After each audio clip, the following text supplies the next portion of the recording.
যার জন্য ওর কাছে ছিল ভালো। প্রশ্ন করেন এটা বড় কথা কব হ্যাঁ ধরো হ্যাঁ ঠিক আছে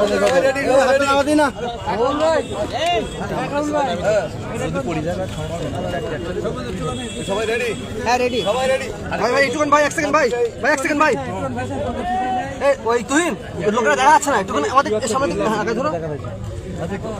আজকে প্রতীক পেলেন নির্বাচনের আপনারা দিচ্ছেন না তো ভোটারদের আহ্বান করছেন আগে থেকে।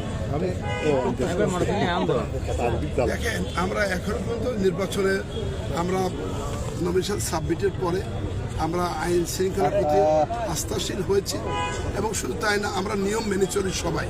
তাই আমি অপরাধ দলগুলো বলবো তারা যেন কোনো মব সৃষ্টি না করে অথবা ভোটকে প্রভাবিত না করে, কোনো অর্থনীতির জন্য প্রভাবিত না করে ভোটকে সুষ্ঠুভাবে, যেটা গত 17 বছর বেগম খালেদা জিয়া এই ভোটাধিকারের জন্য নিজের জীবনটা উৎসর্গ করে গেছেন।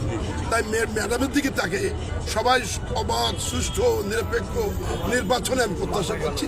আর প্রত্যাশা হলেই আমাদের দলের আমি মনে করি আমরা সেইভাবে নির্বাচিত হব। জয়ের জন্য কতটুকু আশাবাদী এবং এটা বললো হচ্ছে আমরা ধরেন অনেক কাজ করেছিলাম অতীতে রাষ্ট্রীয় ক্ষমতা পাওয়ার ক্ষেত্রে। আমাদের নেত্রী বেগম খালেদা জিয়া 7 বার কথা এসেছে। এই থেকে বুঝিয়ে নেবেন যে অনেক কাজ করেছিলাম, কাজের পরীক্ষার জন্য সাজা হয়েছে। আজকে আমি শতভাগ নিশ্চিত যদি জনগণ যেভাবে উদ্বুদ্ধ হয়েছে ভোট দিতে পারে, সবাই আমাকে ভোট দেবে ইনশাআল্লাহ। চ্যালেঞ্জ মনে করছেন কিছু প্রতিপক্ষরা মনে করতে পারে যে এটাকে অন্য কোনো ভায়োলেন্স সৃষ্টি করে কিনা, এটা আমার চিন্তা আছে। অনেক ভোট কেন্দ্রে 5000 ভোট আছে কিছু কিছু জায়গায়, এই জায়গাগুলো যেন সুষ্ঠুভাবে ভোট দিতে পারে। আমি আবার বলছি, সুষ্ঠু সুন্দর ভোট করতে পারলি তাহলে জনগণ আমার প্রতি আস্থা আছে, আমার প্রতি আস্থা আছে এবং জনগণ ভোট দিতে পারলে সঠিক জায়গায় ভোট দেবেন। নির্বাচিত হলে কি কি নতুন কাজ করবেন? তার মধ্যে অনেক দাবি এসেছে।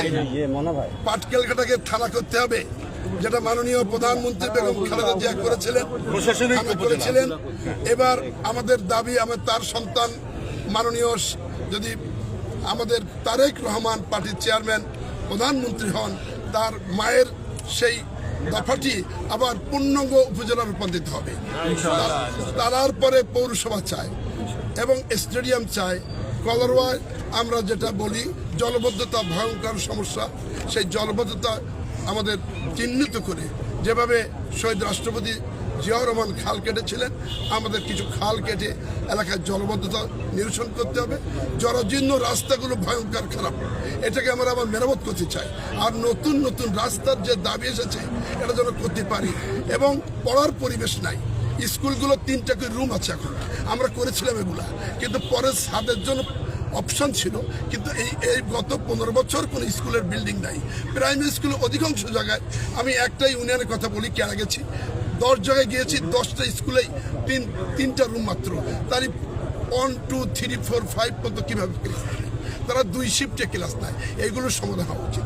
সাথে সাথে আমি যেটা মনে করি, যেটা সন্ত্রাস মুক্ত, মাদক মুক্ত, অনেকে বলে দুর্নীতি মুক্ত, অবশ্যই আমরা ইনসাফ ভিত্তিক সংস্কার করব এবং ইনসাফ ভিত্তিক আমরা দেশ পরিচালনা করবেন আমাদের পার্টির চেয়ারম্যান, আমাদের রাষ্ট্রনায়ক তারেক রহমান।